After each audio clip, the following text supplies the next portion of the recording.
Good afternoon, good afternoon, good afternoon. I am so thrilled. You can't imagine how excited I am. One time my sons went to Michael Jordan's basketball camp. They were about 14 years old, and I think they were so excited to be around Michael Jordan, they didn't learn a thing about basketball.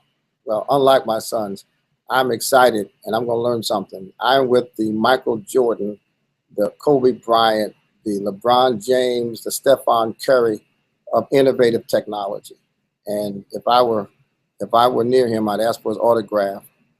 Two or three. I don't even ask for autographs. I've met some of the most famous people in the world. I've never asked for an autograph. But this man is someone that is absolutely, positively the possessor of the answer for many of our problems.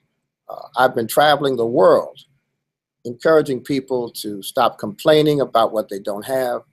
I've been begging people to take seriously the strategic management of what we do have. I've been motivating people to think beyond the traditional norms so they can expand what they have.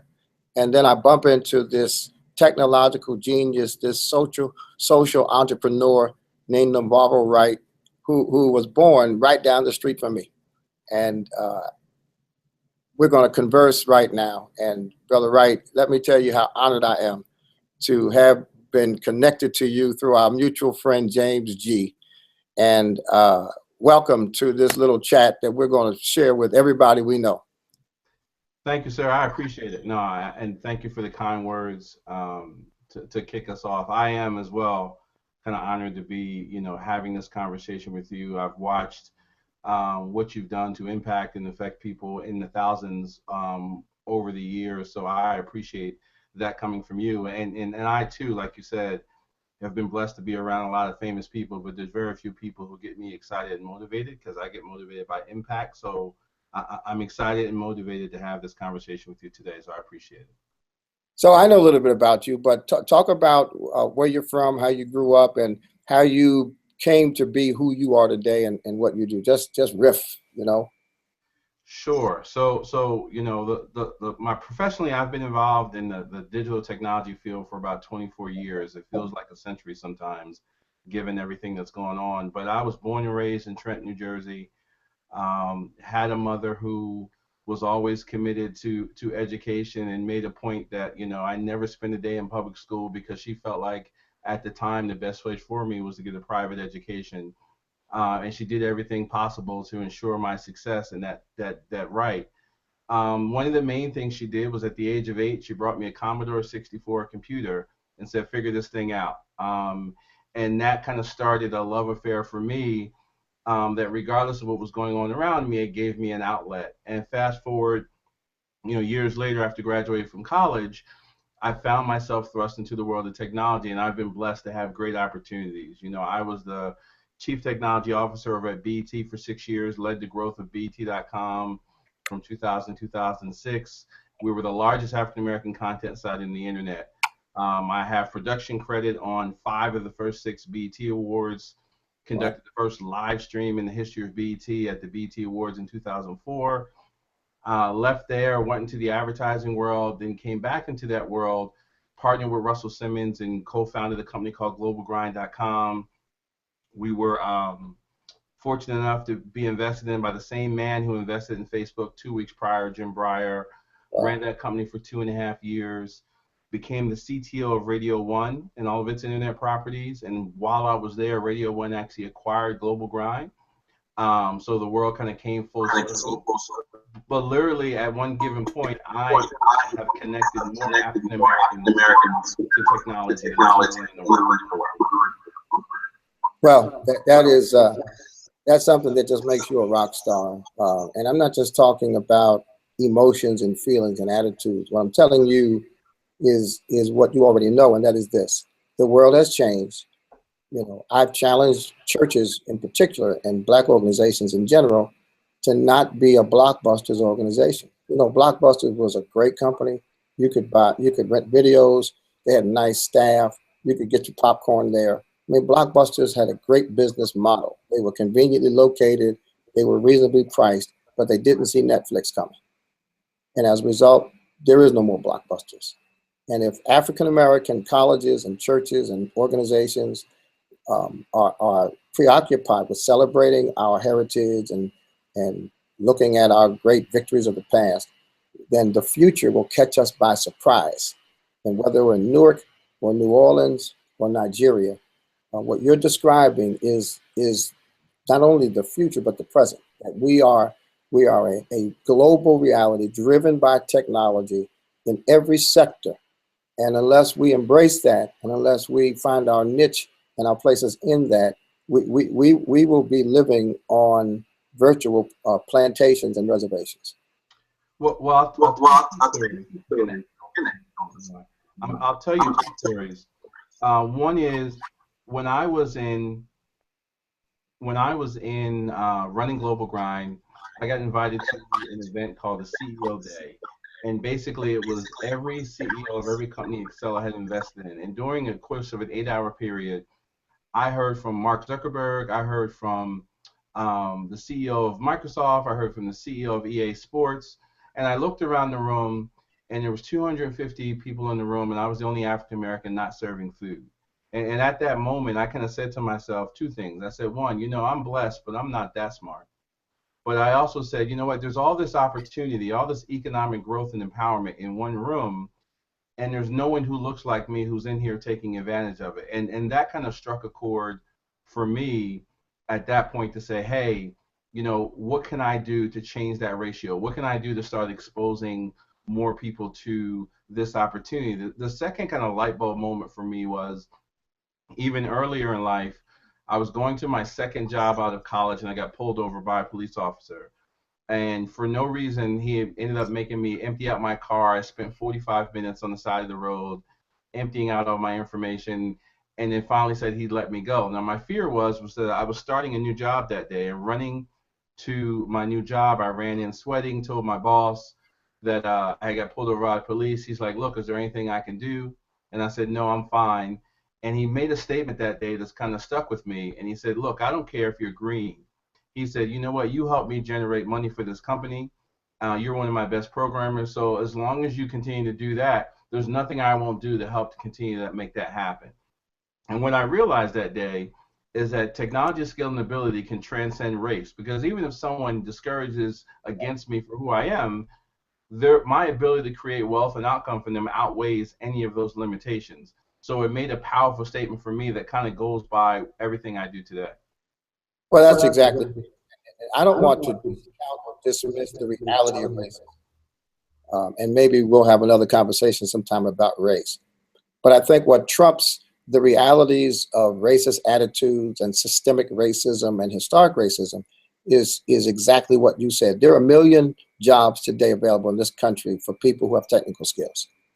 We're building right now a technology and data and call center in Ghana, because we believe that if we can, as a country, outsource jobs to India and Korea and Ukraine, we also can outsource jobs in Africa. There are young people in Africa that speak English better than young people in India. And so my whole focus is on technology-related opportunities and access. But there's a gap, and you've talked about the gap. You've talked about the digital divide. Explain to the people who will share this experience with us, what is the digital divide, and how can we close the gaps in this digital opportunity? Absolutely. Absolutely. The digital divide is really about the perception of opportunity. When we first heard the term the digital divide, it was all about people having access to the internet, people having access to computers, and what areas were being left out of that equation. I think it's changed now to where there's no one in almost any economic group you can't find that has a smartphone in their pocket, so they have access to the internet. I think the new digital divide is all about the perception of opportunity. It's about having that in your pocket, but not knowing where to go to find the opportunities to change your life, not knowing where to go to learn the skills to start a business, to get a better job, to make money immediately, to connect with other business owners and create a network. And that's what I look to endeavor to change. So about 2.5 years ago, I started an initiative called the Close the Divide Project to do just that, to take that information to as many places as possible, to have let as people many people as they need to understand that there's a value in what's around you. The things that you use every day for fun, for pleasure, can also help you create businesses, can also give you access to jobs, can also give you the freedom to create opportunity where there is none. We also share another unique commonality is that we both are fortunate enough to be a part of the Black in America series with Soledad O'Brien. So after, I was on the show, as you well understand, I was inundated with calls with people to come do speaking engagements. Hey, we want to bring you, we want to pay you an honorarium, we'd love to hear you speak. But at the same time, I received a lot of calls from people who were like, look, we have a group in some part of Virginia, and we've never seen anyone who looks like us, who's done the things you've done in technology, but we can't even pay your train fare. So, Right. I started taking those meetings, and I started realizing that the value that I can provide is delivering this message to an audience that otherwise wouldn't get it. And I've been fortunate enough to partner with companies like Google and Verizon and take this message to small business owners in Detroit who are now having growing, thriving businesses. Take this to people in Chicago who are unemployed, who now have been connected to jobs and are making $80,000, $90,000 a year. So for me, our ability to close the digital divide, much like your program, the Dfree program, is all about the knowledge of what's around us and how we take advantage of it. Yeah. So you know what I do. I essentially, like you, after the CNN documentary, began to train churches to do what we do. I wrote a book. I have a curriculum. We have training, and we do it all for free because, like you, my focus is on the smaller organizations that don't have any budgets. I don't charge churches for speaking. I don't charge churches for training, but I do have corporate partners, and I have some philanthropic donors who like what I do, who see the need, etc. My challenge is that I have not historically, in the last few years since the CNN special, had a connection with someone like you, because my job is to teach personal responsibility, to get people to shift, to downsize their cable bills because they don't need to spend $250 a month on cable, all of that. But at the end of that process, I don't care how well you budget, how much you save, how much you pray, you need money and you need opportunities and you need an earning strategy. And you have that, which means that I'm looking to you to really take my work to a new level, to take my reach into the community, to take my access to churches, to take my information. I need a young fellow like yourself who has the future, under management, as it were. I need you to help us take this dfree movement to a level that does close gaps, that does help young people learn how to earn $90,000 a year without a college degree. What I need is for you and your peers and your group and your organization, your operation. I need your capacity to take dfree to another level, because I can deliver people, to a point where they're ready for opportunity. But it's a guy like you that can really make concrete the opportunity, who can help us understand what kind of training. For instance, if you said to me, listen, you give me 100 people and for 6 months, and I'll train them to have skills where they can be hired in technology, I will find the people, I can raise the money, I can deliver the people, I've got the facilities all over the country. I mean, we're working with 65 churches in North Carolina, in a rural area where young people are growing up. And those kinds of areas, it's not a big city, they're hopeless, they're helpless, but technology can link them to the world. I need a mind like yours to help me deliver to those churches in that rural area much more than I have the capacity to deliver right now.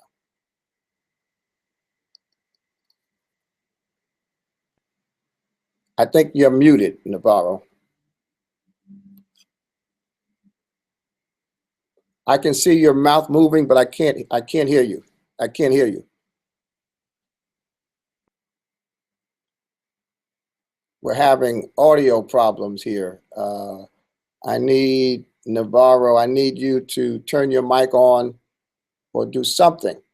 because you look like you're saying something big, but I can't hear you.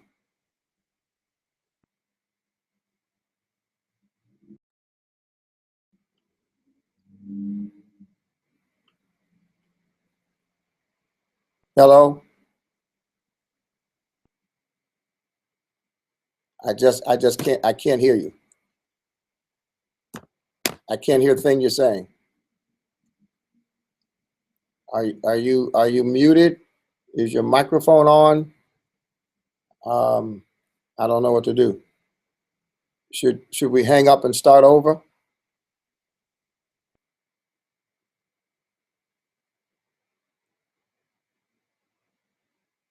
Try. Okay. How did you do that?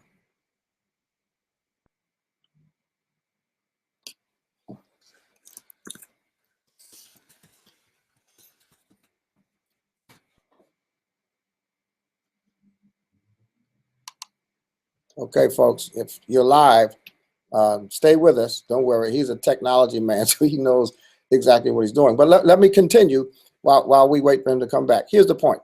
The point is, Black people know how to protest. We know exactly what to do. If there's an injustice that we discover, someone calls us an ugly name, we know exactly what to do. We've had hundreds of years of practice protesting. And we know exactly what to do when we're trying to engage in political activities. And that's significant because of people who have been denied their political rights, denied the right to vote as long as we were. We need to know how to organize politically, and we do, and we've proven that we could go from a people who don't have the right to vote to people that put a man in the White House. What we don't have is a strategy for economic empowerment, financial freedom on a grassroots level, on a basic personal level. I'm not talking about, the multimillionaires who pool their resources and become multimillionaires. What I'm telling you is that 2/3 of Black people are doing pretty well. We're making money. But what I'm telling you is that there's 1/3 of our people who are stuck, and this man, Navarrow Wright, has an answer for people who are stuck. Not just the big shots, but I'm talking about people who are everyday people who just aren't aware of opportunities. So, Navarrow, are you back? I am back. Can you hear me? Can you hear me? Yes, I can hear you and I can see you. Okay, great. Okay, great. We're in a good place again. I could tell from your face that you were saying some good stuff. So just say it again. Absolutely. Absolutely. So the point I was trying to make was that when we connect, on one hand, people to look at their current situation and opportunities and how they can leverage their existing resources. In the workshop that we're going to do Saturday, I'm going to be able to show people that even with their current resources, there's opportunities they can take advantage of. That for the price of a pair of new Jordans, let's say $220, they can start a business out of their home today. For the price of a daily Starbucks coffee, $5 a day, they can connect with 1,000 possible new customers across platforms like Facebook. For $20 a month, within 3 to 6 months, they can learn the technology skills to take and get a job making $80,000 to $100,000 a year. Or even today, if they want to make extra money, if they want to connect the resources, there are tools and platforms that literally they can sign up for today and be making money tonight. So that kind of empowerment that people don't understand has become life-changing. I call it the light bulb moment. Whenever I give these talks, there's people in the room who didn't realize how close they are to opportunities and how much they've kind of looked and ignored it. I kind of tell people, kind of look at what is the default position that you're willing to accept in your life, right? If you're willing to accept that the only success you can have is that you get a job and at a certain given moment they can come to you and say, hey, this job is dissolved, or hey, this job has been minimized, then you're at the whim of somebody else. But what I want to do is empower people to have the opportunities in front of them to make real change whenever they want to, and then they have the flexibility of freedom, which is what's most important. You see, and here's what's so beautiful about this, Navarrow. I talk about that conceptually. In other words, it's my job to convince people that it's possible, and it's my job to convince people that they should pursue it. But you come concretely with the answer. It's one thing to be motivated, but it's another thing to know what to do with your motivation. And we have a lot of people like me that can motivate folks. but don't have the tools, don't have the roadmap. You have the roadmap, and I'm absolutely sure you're right, because I keep reading stories and tweeting stories and telling stories about people who have done exactly what you say. Housewives who are making $3,000 and $4,000 a week at home using their laptop. Young people who are signing big deals with big companies because they understand technology. And what I'm telling you is that I am aware of my limitations, and I do exactly what I do well. But we have people, all kinds of people, people with degrees, people who with disabilities, who just feel stuck. And being stuck is worse than being dead, because at least if you're dead, you don't feel anything. But if you're stuck, you're watching other people rise. You're watching immigrants come to the country who can't speak your language, buy up your neighborhood, and you're sitting there. Not only are you stuck, but you're depressed and you're angry and don't know what to do. So all of what I have, my resources, my organization, my church, my colleagues, we are ready for you. I appreciate that. I appreciate that. I guarantee the people that after a workshop or after a session, they won't be able to think the same. You know, that's why I call it the light bulb moment, because to your point, the next time they reach that situation where they're stuck or that they don't have an access to an opportunity, they're going to be like, wait a minute, I was in that workshop and all I need to go to Google and search for how do I do X, and there's solutions for me to come out of this situation. There's new skills for me to learn. The guarantee is, I can guarantee that if you start down this process, you will never be in a situation where you feel like there's nowhere for you to go. The other thing I need people to understand is that sometimes when we're in urban areas, if you look at straight business, right, most businesses operate on how much their expenses are and how much revenue they make. So if you can start a business in the area where you are, where it costs less to live than the nearest metropolitan city, you're already at an advantage, right? I'm a big believer that people should look at what other people look at as disadvantages as advantages, right? If you can start a business in your house, from the comfort of your home, you're literally only, your overhead is your time and the expense you have to spend for whatever product and service you have, so you can compete at the same level of any business around you at day one. And once people understand that, that's a very powerful statement. The second statement is, all of us have been given some God-given talent or skill and ability. What the internet allows you to do is reach a global marketplace with that skill or talent. No, there may not be 100 people in your neighborhood who need your skills and services, but I can guarantee you there are thousands, if not hundreds of thousands across the world who are in places that don't have access to you. I show people stories where people are doing something as simple as teaching people how to knit, who have made six figures in teaching people in other parts of the country how to knit. It sounds silly, but that's a God-given skill that you extend. And if you think about the whole premise of sewing, if you can sew in a global marketplace, why wouldn't you receive global return? So the opportunity is great. Go ahead, sorry.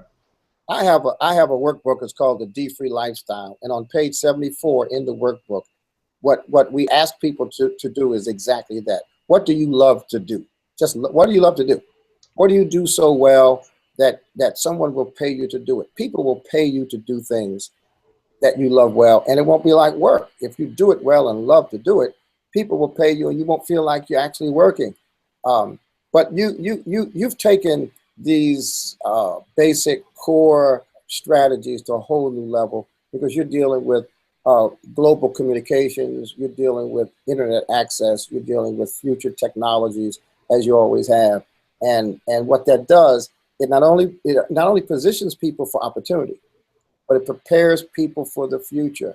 I say to people all the time, the worst thing you can do is let the future catch you by surprise.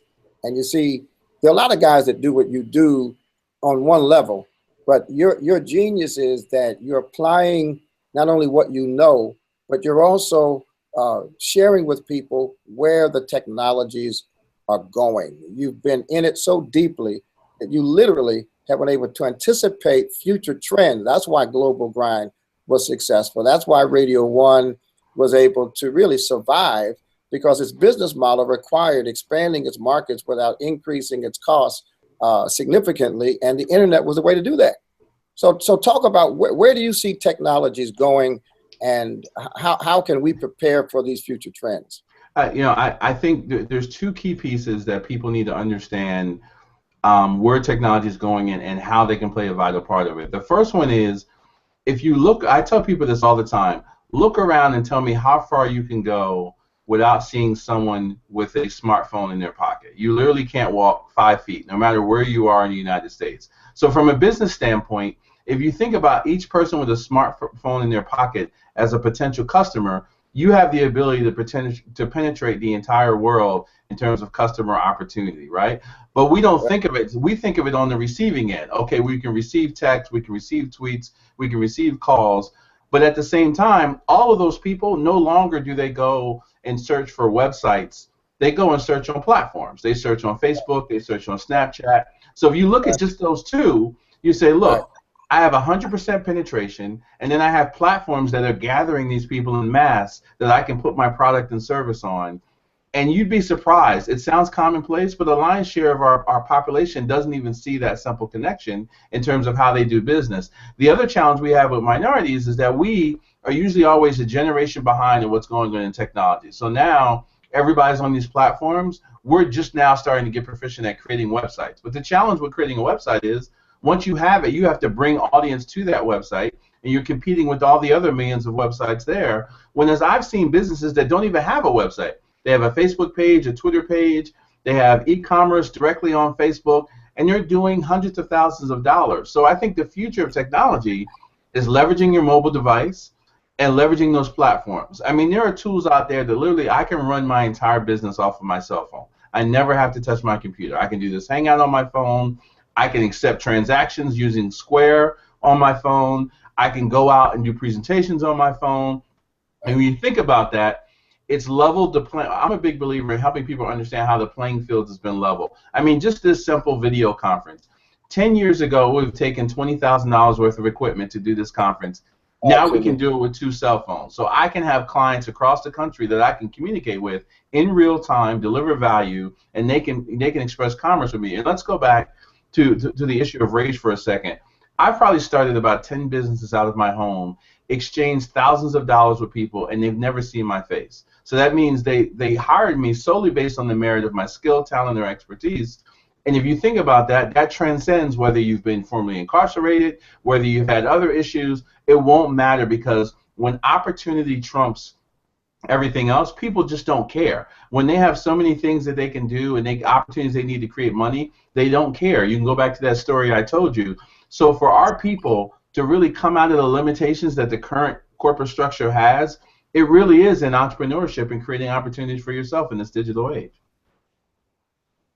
What a breath of fresh air. I just can't tell you how exciting this is for me, because I'm in front of thousands of people all the time, not just in churches, but we're now working with sororities and fraternities, and our people need this message, and we need to make this move. Let's talk about April 16th, because I know you've got things to do today, and so do I. April 16th is the day that we're going to be together. We're plugging into your broadcast. I mean, so that again, our DeFree people understand. Every 3rd Saturday, we have a DeFree seminar, usually in the morning, and we focus on issues like taxes and real estate and other subjects that are relevant for financial freedom. On this 3rd Saturday, April 16th, Navarrow Wright is sponsoring a national or global webinar that afternoon. And so what we've invited all of our DeFree participants to do is to tie into that webinar. And so if you're physically at our headquarters in Jersey, then we'll have our Building Wealth workshop in the morning. We'll feed you lunch for free, and then you'll stay over and participate in Navarro's webinar in the afternoon.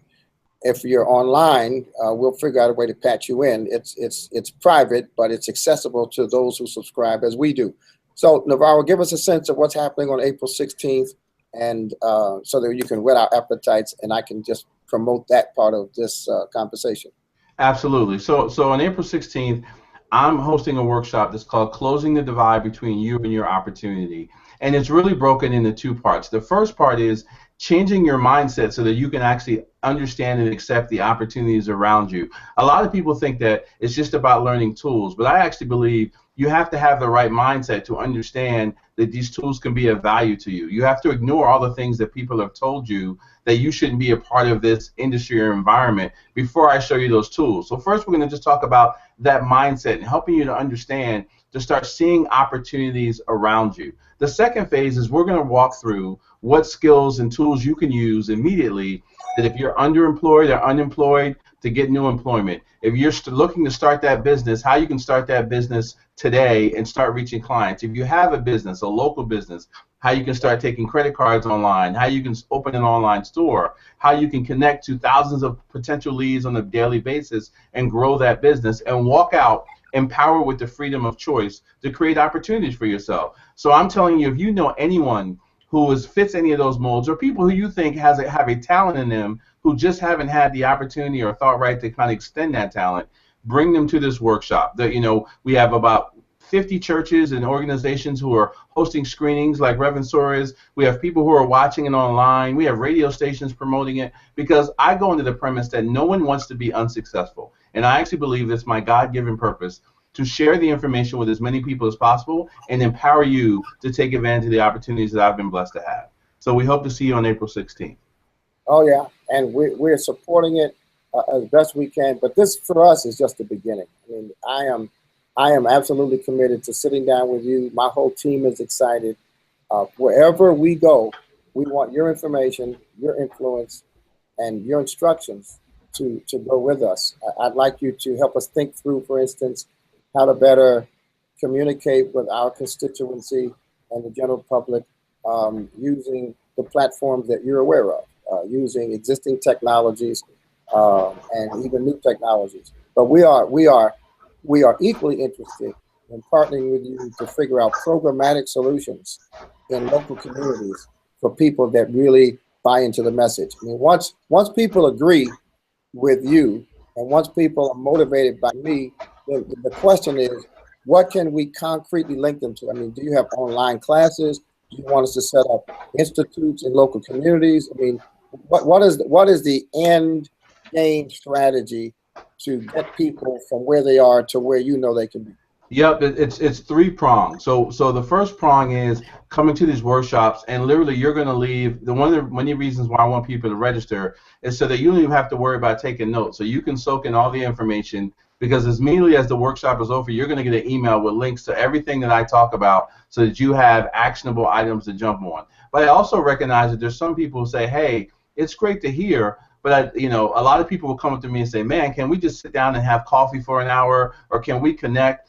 And in order for me to do that to the masses, I'm going to introduce online classes that you can take. I've had people take my classes who literally have come in and didn't know how to buy a domain name, but by the end of the class, they have a business up and running and they're taking in dollars. And there's no better feeling to know that you had an idea and you were walked through the steps. So my classes literally allow you to sit over my shoulder, and I've broken them down into levels. The first level is just getting your business up and going. The second level is building that automated system to connect with leads and leverage these social platforms. And literally, I'm not exaggerating, for $5 a day, your business can be in front of 1,000 or more people targeted who want your product while you're off doing your other job. I'm never advocating to people that, hey, quit your job and do this. I'm saying build streams so that you have the freedom to live life the way you want to live it. Don't ever be bounded by that. So at the end of this seminar, you're going to be introduced to opportunities and classes to do that. As the Reverend mentioned, we're going to partner. We're going to look to do other workshops and other series. And what I try to do is continually keep you updated. The other part of being on this list of what's happening in the world of digital technology, because it continues to move. And I think that you need someone to constantly update you on what the opportunities happen. New opportunities happen on a daily basis, and we're missing out of them. So being partnered with the Close the Divide initiative, you'll constantly have access to resources to continue on this journey, to continue to be successful, and we'll do it together. Well, listen, I'm so excited. I know I've said that 89 times, but I want to thank you for what you're doing, first of all, because a guy with your skill and your talent could simply go make money, leverage your intellect and your own capabilities, and never come back to the neighborhood. But we have, as I said, we have a good chunk of our community that's just stuck, and they don't have to be. And I'm not talking about people, who have some kind of physical challenge that renders them incapable. What I'm saying is that even people who are physically disabled are able to participate in the kinds of opportunities that you describe. I know it, I see it, And I've been praying and looking for a partner like yourself that can deliver for our people much more than I can. I know what I can do. I do it very well. I get paid well to do it, but our people need more than I have to offer. And you are the head side of the coin, where I'm the tail. So listen, I'm going to chop this up and use this to promote April the 16th, and drive people to your site, get people registered. But this is just the beginning, and I'm looking forward to talking to you forever and sharing with you our dreams, our aspirations, and connecting you, even if necessary, to our resources, because a brother like yours needs to know that whatever is mine is yours to use for the benefit of others. All right? Reverend, I appreciate it, and I look forward to connecting with you and everybody on the 16th, and I thank you so much for this opportunity. Thank you, Navarrow. Take God care. bless. We'll talk soon. God bless you.